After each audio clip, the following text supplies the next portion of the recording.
Hi everyone, Christina here. Welcome to another Make a Card Monday video. Today's video is not really a card, but it is an envelope and you can alter it to make it into a card. I'm going to be using the Arts and Crafts Icons stamp set from Ink Blot Shop.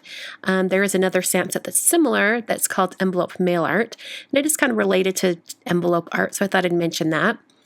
But anyway, I'm jumping right into the envelope design here.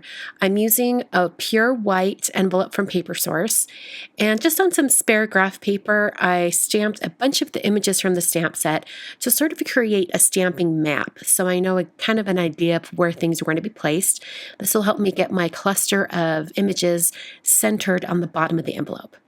So I first determined which images would be in the foreground, the ones that are going to be in front of everything else.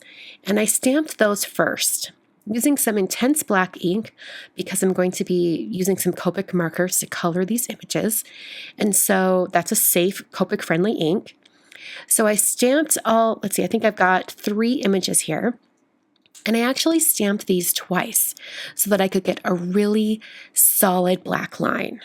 And before I started stamping on the envelope, I did some prep work and created masks for all of the images. So I stamped the images and cut them out with scissors, just fussy cut around. And then as I stamp each image on the envelope, I'll be covering it with a mask. That's going to protect those areas so I can stamp other images that will visually look like they're behind the images that are masked. So I'm stamping the scissors right here. And like I did before on the other images, I did stamp that twice.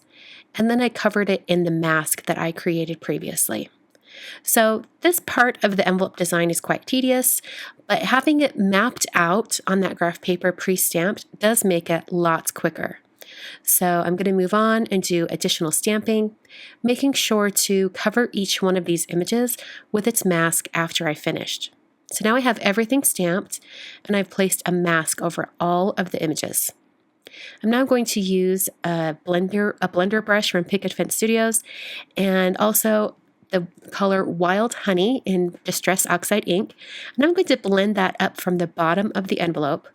And I want most of the color to be concentrated at the very bottom edge of the envelope. So I'm bringing it in from the bottom, kind of blending up, letting it fade out. And then I took a stencil. The stencil I'm using today is the Large Dots stencil from Simon Says Stamp. And I'm going to place that over 1/2. Now you'll notice that this stencil is not large enough to cover the entire envelope.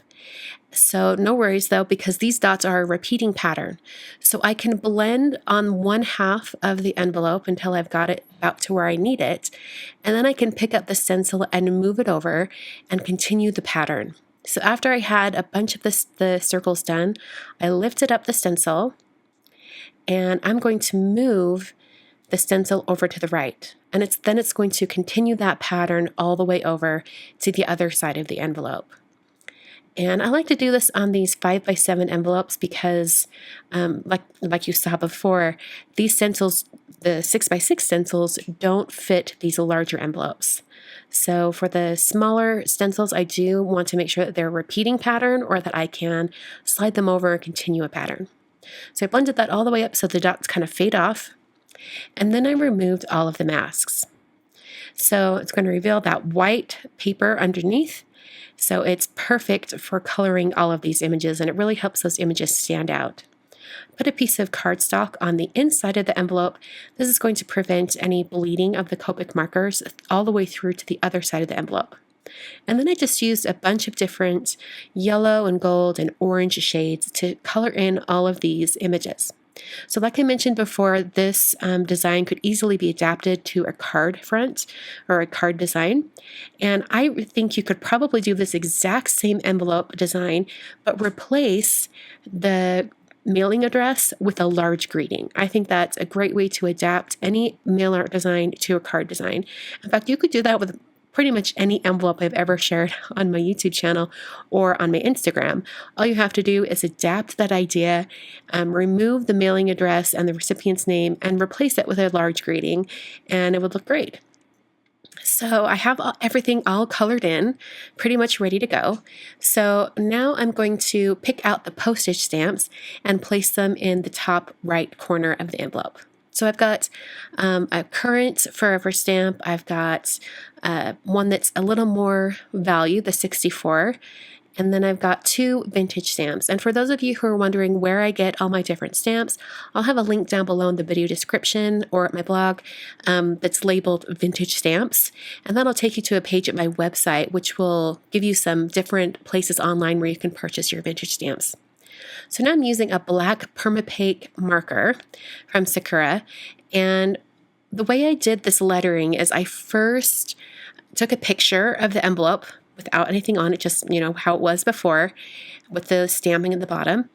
And then I took it to my iPad and I used the Procreate app to put that picture in, and then I created my lettering over the top so I could get the spacing just right. And then I sent that image to my computer and printed it out.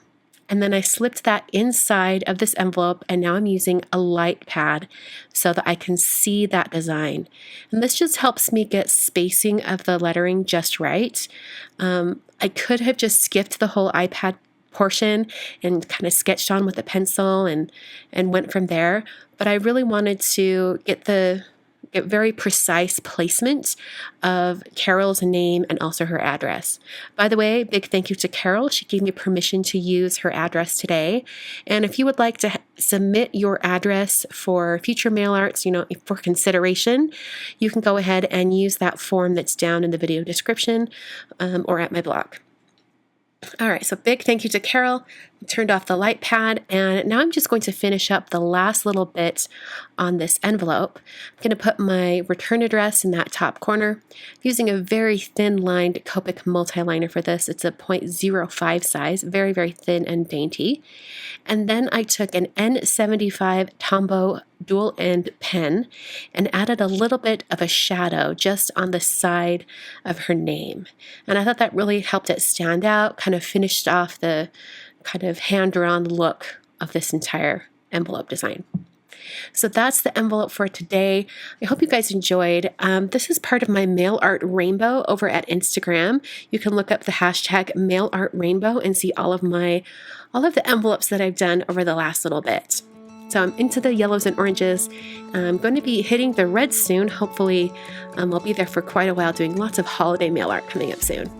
Thanks so much for watching today. On screen, I've got some more mail art examples for you to check out if you're wanting some ideas on what to do on your envelopes. And if you're not a subscriber, please consider hitting that subscribe button so you'll never miss another one of my videos again. And give this video a thumbs up if you liked it. Thanks so much for watching. I will catch you guys in another video very soon.